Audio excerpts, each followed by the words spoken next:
dnešnej imatrikulačnej slávnosti a poprosila by som pani zástupkyňu riaditeľa, doktorku Máriu Markovičovú, aby nám toto slávnostne otvorila.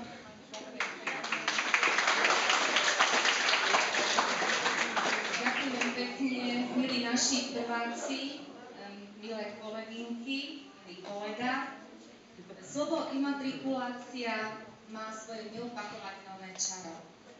Pre prvákov znie tajomne a hlavne nepoznanie, vzbudzuje neistotu, obavy a až strach.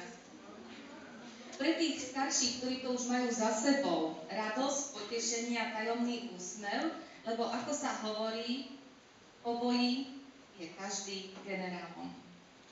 Imatrikulácia je študentská tradícia zapísať, ako znie doslovný preklad tohto slova, do knihy alebo života našej školy nových študentov. Aj my každoročne otvárame náruč prvákom a tešíme sa, že nahradia študentov, ktorí už na našej škole úspešne štúdium ukončili maturitou. Prváci sú novou krvou, novou nádejou, novou kvalitou, ktorá školu obohatí a pevne veríme, že prinesie aj úžitok.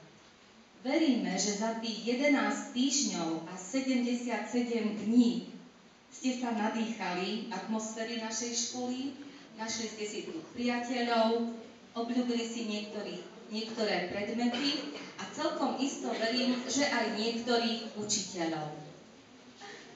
Čakajú vás 4 roky, ktoré môžu byť pre vás radosťou, naplnením snov, ale i sklamaním a stroskotaním nádejí. Všetko je vo vašich rukách. Ja by som chcela za pedagogický zbor a celkom isto aj za starších žiakov povedať, že tu budeme vždy pre vás. Keď nás budete potrebovať, a radi a nezištne vám budeme pomáhať nielen v školskom, ale aj v osobnom živote.